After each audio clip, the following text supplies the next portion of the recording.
tahun 2020 orang dekat Malaysia ini dikumpulkan, orang dekat London dikumpulkan, orang dekat Mesir dikumpulkan, orang dekat Australia dikumpulkan, semua duduk dekat satu tempat, satu padang mahsyar yang luas. Dahlah seluruh tempat ini dikumpulkan di satu tempat. Bahkan bukan sahaja yang hidup tahun 2020, yang hidup tahun 2000 dulu pun kumpul sekali.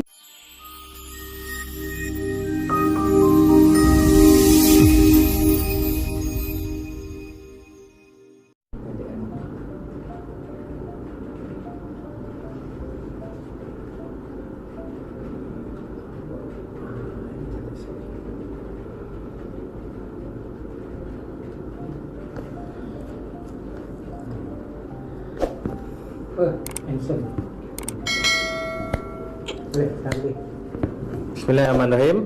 Assalamualaikum. InsyaAllah hari ini kita kembali lagi untuk bersama-sama kita menelusuri ataupun membacakan sedikit berkenaan tentang hadis-hadis Nabi SAW. Dan hari ini suka untuk saya bercerita ataupun membacakan kepada tuan-tuan berkenaan beberapa hadis yang menceritakan tentang mukjizat Nabi SAW dan dekatnya hubungan Nabi SAW dengan umat dia. Kita biasa kita nak cakap orang tu hubungan dia akrab, kan? Macam mana akrab, macam mana dekat dengan hubungan seseorang itu kalau mereka selalu berdamping bersama, kalau mereka sering keluar berjalan bersama, kalau mereka sampai tidur pun bersama. Dan hari ini kita nak tengok Nabi ni sifat dia macam mana, macam mana yang masyarakat umat dia ni betul-betul dambakan kepada mukjizat dan syafaat Nabi SAW. Okey, hari ini kita baca satu hadis. Yang pertama, Imam Muslim meriwayatkan daripada Aisyah radhiyallahu anha, beliau berkata, kana khuluqun Nabi SAW Al-Quran. Tak lain tak bukan, orang yang sangat dekat dengan Nabi SAW adalah isteri dia sendirilah. Mana mungkin kita cakap seorang isteri tak rapat hubungan dengan suami lah, kan? Isteri mesti dia baik dengan suami. Jadi ditanya kepada Aisyah, wahai Aisyah, akhlak Nabi ni macam mana? So Aisyah pun jawab, kana khuluqun Nabi SAW Quran. Apa ada dalam Quran? Quran ada segala-galanya. Quran ada basyira, Quran ada berita gembira, dan Quran ada nazira, Quran ada peringatan. Peringatan tentang azab-azab Allah Subhanahu wa ta'ala. Quran menceritakan tentang tauhid, Quran membawa syariat, dan Quran membawa panduan kehidupan. Inilah yang Nabi tunjulkan melalui akhlak dia. Nabi dia sebut apa yang dia cakap tak lain tak bukan, mesti keluar daripadanya hukum, mesti keluar daripadanya tauhid, mesti keluar daripadanya akhlak. Sebab Nabi SAW dia bercakap bukan dengan hawa nafsu dia. Quran sebut, wa ma yantiqu anil hawa in huwa illa wahyun yuha. Nabi SAW dia tak sebut dengan sesuatu tu dengan hawa nafsu dia. Okey, hari ini saya nak berkongsi lagi hadis lain. Imam Bukhari meriwayatkan daripada Jabir radhiyallahu anhu, beliau berkata, kana jiz'un yaqumu ilaihi Nabi sallallahu alaihi wasallam, yakni fil khutbati, falamma wudi'a lahu mimbar sami'na lil jiz'i mithla sautil aishari hatta nazala Nabi sallallahu alaihi wasallam fa wada'a yadahu alaihi fasakana. Wa fi riwayatin falamma kana yaumul jumu'ah قعد النبي صلى الله عليه وسلم على المنبر فصاحت النحلة التي كانت يخطب عندها حتى كادت أن تنشق. وفي رواية فصاحت سياح الصبي ونزل النبي صلى الله عليه وسلم حتى أخذها فضمها إليه فجعل يستعن عنين الصبي الذي يسكت حتى استقرت. قال بكت على ما كانت تسمع من الذكر. Maksudnya ada sebatang pohon kurma yang dahulu Nabi SAW biasa berdiri ke atasnya. Yang ini bila mana Nabi SAW nak berkhutbah, bila Nabi nak berkhutbah, Nabi nak tinggi sikit berbanding dengan sahabat-sahabat yang lain, supaya sahabat-sahabat yang duduk jauh dekat belakang-belakang tu nampak Nabi SAW. Supaya sahabat-sahabat ni kenal yang cakap tu adalah Nabi SAW, dan baginda Nabi SAW mampu menarik perhatian audien. Nabi memang terkenal sebagai seorang pemidato yang sangat hebat. Nabi kalau bercakap, orang dengar sungguh-sungguh cakap Nabi SAW. Jadi ketika mana Nabi berdiri, satu hari ketika Nabi menyampaikan khutbah, Nabi berdiri dekat atas mimbar. Ketika tu dah siap mimbar, dah ada mimbar. Kami mendengar daripada pohon itu suara seperti seekor unta yang hendak melahirkan anak. Lalu Nabi pun turun dari mimbar dan meletakkan tangan baginda padanya, dan ia pun diam. Kan? Punya yang dekat, nak kata hubungan pokok kurma ni tadi dengan Nabi sallallahu alaihi wasallam, sampai pokok kurma tu pun menjerit, melalak, menangis, sebab rindukan Nabi sallallahu alaihi wasallam, tak lagi berdiri atas dia. Dalam satu riwayat yang lain kan, satu ketika pada hari Jumaat, Nabi SAW duduk di atas mimbar, lalu batang pohon kurma yang dahulunya Nabi SAW biasa berkhutbah di atasnya berteriak sehingga ia hampir mahu pecah. Dalam satu riwayat yang lain, batang pohon kurma itu menjerit seperti jeritan seorang budak kecil. Lalu Nabi pun turun menuju ke arahnya dan memeluknya. Ia masih berbunyi seperti suara yang perlahan daripada seorang budak yang didiamkan, sehingga ia diam. Baginda bersabda, tunggul pohon ini menangis kerana tak lagi mendengar zikir sebagaimana dahulu. Bila Nabi turun, sahabat-sahabat nampak. Nabi peluk pokok ni tadi, sahabat-sahabat nampak. Jadi bila sahabat-sahabat nampak, Nabi pun perasan yang sahabat ni nampak perlakuan Nabi dengan pokok tu. Jadi Nabi pun sebut pada sahabat, pokok ni dia rindu, dia sedih sebab tak dapat lagi dengar zikir sebagaimana yang terdahulu. Dulu dia dengar direct zikir-zikir, memuji Allah Subhanahu wa taala. Inilah betapa dekatnya hubungan Nabi sallallahu alaihi wasallam, hatta kepada sebatang pohon kurma pun boleh menjerit, boleh menangis sebab tak lagi didampingi oleh baginda Nabi sallallahu alaihi wasallam. Dekatnya hubungan Nabi dengan umat, Okey, seterusnya hadis yang kedua, saya suka untuk bacakan kepada tuan-tuan hadis yang sangat panjang yang menceritakan tentang keadaan kita di hari kiamat kelak. Kita baca, saya bacakan kepada tuan-tuan, mudah-mudahan kita dapat menghayati. Inilah kita anggap sungguh-sungguh kita dengar cerita ini, bait-bait ini daripada Nabi SAW sendiri. Kita bukti kita kasih dan kita sayang kepada Nabi SAW sendiri. Tapi jangan pula sampai menjadikan saya ini seorang Nabi. Taklah, itu jangan sampai begitulah. Kita baca dan menggambarkan seolah-olah kita dengar sungguh-sungguh daripada Nabi SAW ni yang cakap.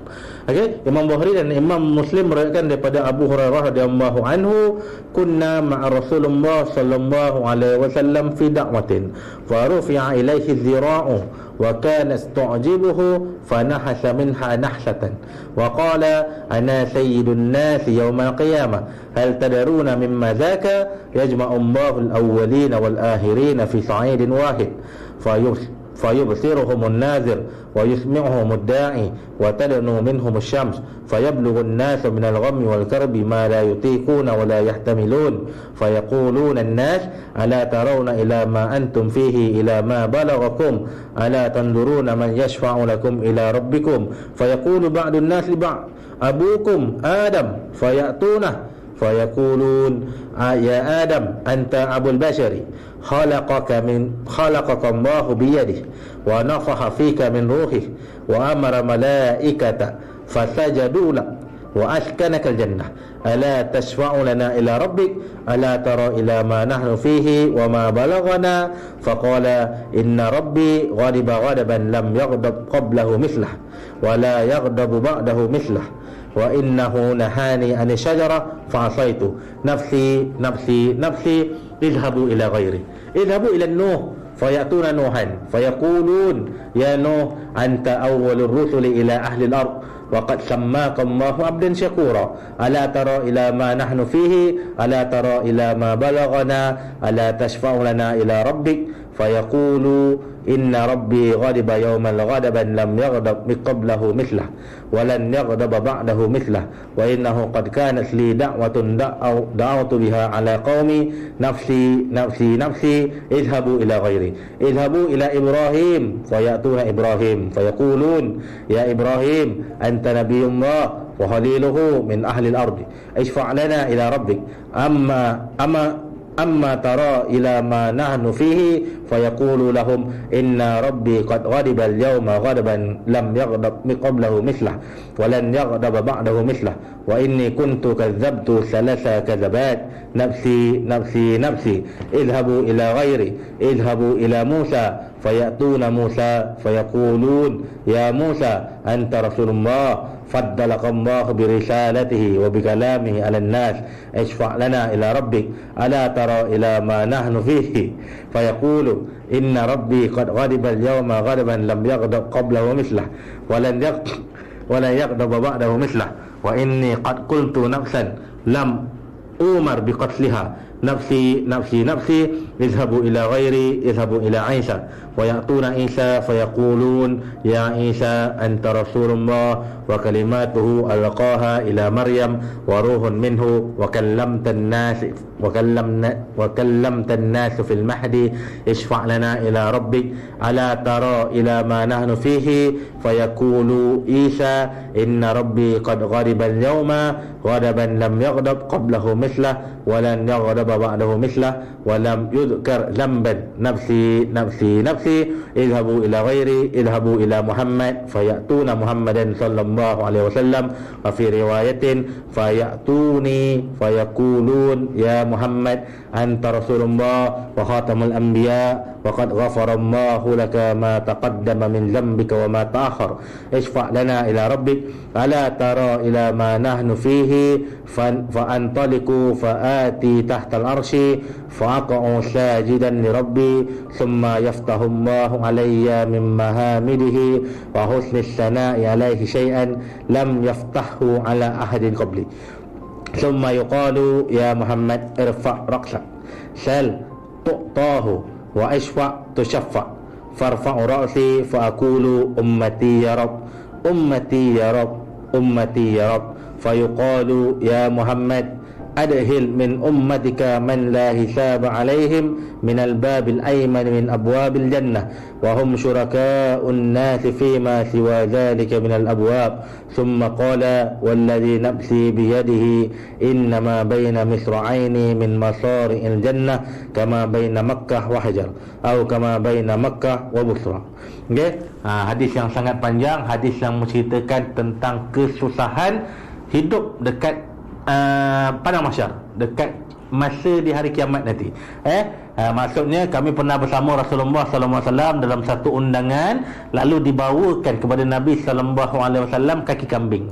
Kaki kambing badannya, dan dia memang menarik perhatian baginda, dan tas baginda pun ambil menggigitnya sekali dan bersabda. Nabi start makan, Nabi pun cerita menyembang. Macam kita lah biasa menyembang kedai kopi, biasa menyembang kalau ada majlis tahlil. Bila dah start makan tu, mulalah menyembang, mulalah berborak kan. Mula menyembang. Nabi pun mula, bila Nabi gigit, Nabi pun bercakap. Nabi pun berbual dengan sahabat yang ada sekeliling Nabi.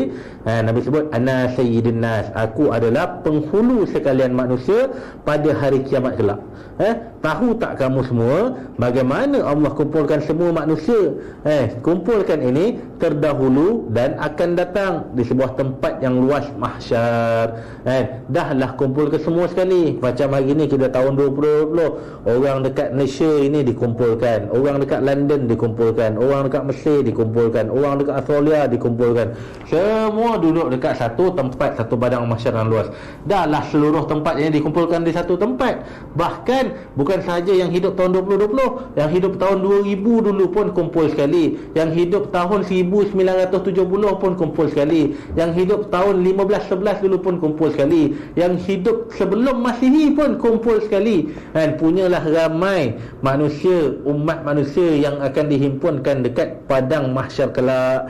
Pada hari itu Allah melihat dan mendengar semua yang mereka lakukan dan semua yang mereka katakan. Matahari pula sangat dekat dengan mereka, lalu semua manusia ini berasa cemas dengan kepayahan yang tak mampu ditanggung dan dipikul oleh mereka. Hari ini kalau kita duduk stuck dekat jam, atas jalan jam je pun, jam atas jalan raya tu pun baru berapa lane kereta, baru 3 lane, paling-paling pun 6 lane. Itu pun duduk dalam kereta, ada aircon, itu pun kita rasa dah susah dah, rasa payah dah. Apatah lagi ini berdiri dekat di bawah terik matahari yang digambarkan hanya sejengkal matahari dengan kepala mereka, hanya sejengkal. Maka bila dah susah-susah macam tu, adalah sebagian manusia berkata kepada yang lain, tidakkah kalian melihat keadaan kalian yang ditimpa kesukaran begini? Tak nampak ke kita tengah susah ni? Tidakkah kalian boleh mencari seseorang yang memohonkan syafaat kepada Tuhan kalian untuk kalian? Korang tak nak ke? Korang tak ada ke siapa-siapa yang boleh tolong kita ni? Kita susah ni hari ni. Maka ada sebagian yang lain pun cakap, bapak kalian, bapak kamu Nabi Adam, Nabi Adam pergi jumpa dia, maka mereka pun ramai-ramai pergi jumpa Adam. Bila dah jumpa dah Adam, mereka pun berkata pada Adam, wahai Adam, kamu adalah bapa manusia, Allah menciptakanmu dengan tangannya, lalu meniupkan roh kepadamu, perintahkan pula pada malaikat untuk sujud kepada kamu, lantas mereka bersujud, dan tempatkan kamu dekat syurga. Tak bolehkah kamu pohonkan syafaat daripada Tuhanmu untuk kami? Tidakkah kamu perhatikan kami hari ini hidup susah dekat padang mahsyar ni? Tolong mohonkan syafaat kepada Tuhan untuk bantu kami pada hari ini. Maka Adam jawab apa? Sungguh pada hari ini Tuhan saya sangat murka dengan kemurkaan yang belum pernah terjadi sebelumnya. Dia tidak pernah murka seperti ini bahkan sesudahnya. Sesungguhnya dia pernah melarang saya daripada mendekati sebuah pohon, pohon khuldi itulah. Namun saya melanggarnya. Diri saya untuk diri saya yang lebih memerlukan syafaat. Pergilah kalian jumpa orang lain. Aku tak boleh nak tolong orang, minta maaf. Pergilah jumpa orang lain. Lalu mereka pun ramai-ramai ni pergi jumpa Nabi Nuh pula. Jom pergi cari Nuh. Pergi cari Nuh. Kemudian jumpa Nuh. Kamu adalah rasul pertama yang diutuskan oleh Allah Subhanahu wa taala, dan Allah berikan kepada kamu gelaran hamba yang bersyukur. Tak bolehkah engkau tolong mohonkan syafaat untuk kami, lepaskan kami daripada kesengsaraan hidup pada hari ini. Jadi si Nuh pun cakap, Nabi Allah Nuh pun jawab, sungguh Allah tak pernah murka kepada aku sebagaimana kemurkaan yang terjadi pada hari ini. Sebab sungguhnya saya dahulu pernah memanjatkan doa kebinasaan ke atas kaum saya.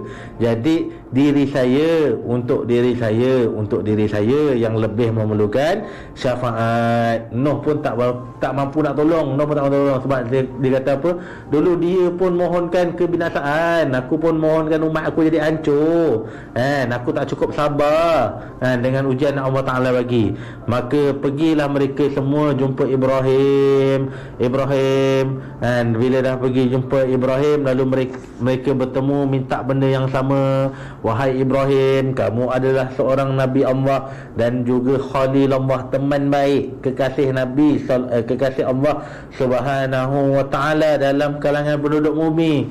Pohonkanlah syafaat kepada Tuhanmu untuk kami. Tidakkah kamu perhatikan keadaan kami sekarang, apa yang menimpa kami sekarang dalam keadaan kesukaran? Jadi baginda pun jawab benda yang sama.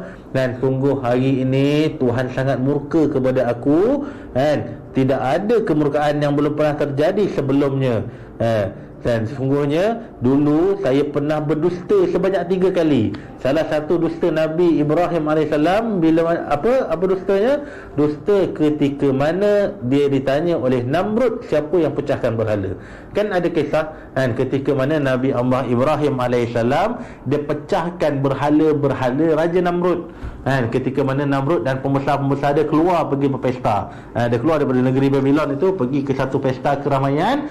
Bila dia balik, tengok berhala dia dah pecah. Dia gantungkan kapak dekat atas tangan berhala yang paling besar. Dia tak mengaku yang bahawa dia yang pecahkan berhala-berhala tersebut. Bahkan dia tuding pula kepada berhala yang paling besar. Pergilah tanya tu berhala yang paling besar tu, dia lah yang pecahkan, kan ada kapak tangan dia. Jadi itu antara salah satu pembohongan yang dibuat. Jadi diri saya yang lebih memerlukan syafaat. Lain aku minta maaf, aku tak dapat tolong kau. Jadi kemudian mereka pun jumpa Musa, pergi jumpa Musa. Wahai Musa, Nabi Allah Musa, kamu adalah utusan Allah. Allah telah melebihkanmu ke atas semua manusia dengan risalah-risalahnya dan bicaranya bersamamu secara langsung. Kamu dapat bercakap dengan Allah Subhanahu Wa Taala secara direct. Bila mana Allah Subhanahu Wa Taala sebut dalam Al-Quran, wa kallamallahu Musa taklima, Allah berkata-kata dengan Musa. Boleh cakap dengan Allah Subhanahu Wa Taala. Kita semua tak dapat. Jadi pohonkanlah syafaat kepada Tuhanmu untuk kami. Tidakkah kamu perhatikan kami sekarang ni susah? Apa yang telah menimpa kami pada hari ini? Nabi Musa pun jawab, sungguh kemurkaan pada hari ini belum pernah terjadi sebelumnya, dan dia tidak pernah murka seperti ini sesudahnya. Sesungguhnya dahulu saya pernah membunuh seseorang yang tidak diperintahkan untuk saya membunuhnya. Diri saya yang lebih memerlukan syafaat. Nabi Musa pun tak sanggup nak tolong. Nabi Musa pun suruh dia pergi cari orang lain, kan? Maka mereka pergilah jumpa Nabi Isa. Pergilah jumpa Isa, dan lalu mereka pun menemui Isa alaihissalam dan berkata, wahai Isa, kamu adalah utusan Allah. Kalimahnya dicampakkan ke dalam diri Maryam dan roh daripadanya. Kamu juga telah berbicara dengan manusia sewaktu kamu masih dalam buayan. Pohonlah syafaat daripada Tuhanmu untuk kami.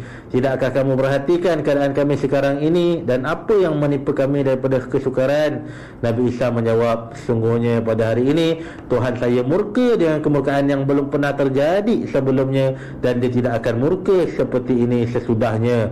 Baginda tak sebut. Ketika ini, ketika mana Nabi jumpa Nabi Isa tak sebut apa dosa yang dia pernah buat itu. Dia cuma cakap diri saya yang lebih memerlukan syafaat. Pergilah jumpa Muhammad. Lalu mereka menemui Nabi Muhammad sallallahu alaihi wasallam. Dalam riwayat yang lain kata, lalu mereka pun datang berjumpa dengan saya. Kan tadi Nabi yang cerita, mereka pun ramai-ramai tu tadi pergi jumpa Adam tak nak, pergi jumpa Nuh tak nak, pergi jumpa Ibrahim tak nak, pergi jumpa Musa tak nak, pergi jumpa Isa pun tak nak, pergi jumpa Muhammad, pergi datang jumpa aku. Ramai-ramai dia orang tu datang jumpa aku, kan? Dan mereka cakap apa? Wahai Nabi Muhammad, kamu adalah utusan Allah dan penutup para nabi. Sesungguhnya Allah telah mengampunkan dosamu yang terdahulu maupun yang kemudian. Pohonlah syafaat daripada Tuhanmu untuk kami semua. Tidakkah kamu perhatikan keadaan kami dengan apa yang menimpa kami daripada kesukaran ini? Maka saya pun berangkat dan tiba di bawah aras. Saya pun bangun dan pergi ke bawah aras, dan bersujud kepada Tuhan. Pergi bersujud kepada Tuhan saya. Kemudian Allah mengajari aku lafaz pujian dan sanjungan kepadanya yang belum pernah diajarkan kepada seorang pun sebelum aku. Setelah itu dia berfirman, wahai Muhammad, angkatlah kepalamu, mintalah, nescaya permohonanmu akan diperkenankan. Pohonlah syafaat, nescaya engkau akan diberikan syafaat untuk umatmu.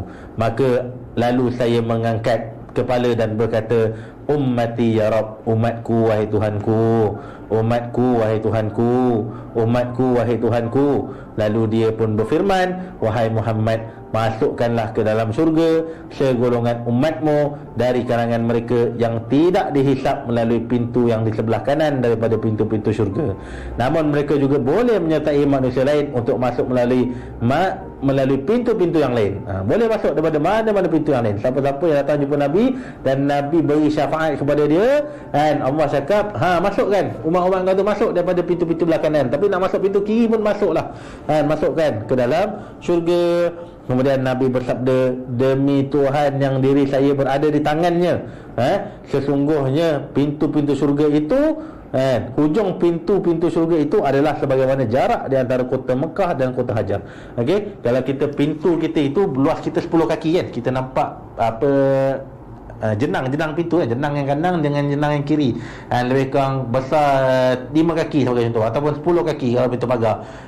Kita nampak itu je lah. Tapi Nabi cakap, ini aku nampak pintu-pintu dia tu besar dia, daripada hujung ke hujung bukaan pintu tu ibarat daripada kota Mekah sampai ke kota Hajar, ataupun satu umpama lagi, atau seperti jarak daripada kota Mekah sehingga ke kota Basrah. Kota Basrah kat Iraq, dan Saudi dengan Iraq punya berapa jauh punya besar daripada pintu syurga. Allahumma salli ala Muhammad. Dan hebat, ini mukjizat Nabi sallallahu alaihi wasallam yang hanya dikurniakan kepada Nabi sallallahu alaihi wasallam. Nak kata dekatnya hubungan Nabi dengan umat dia.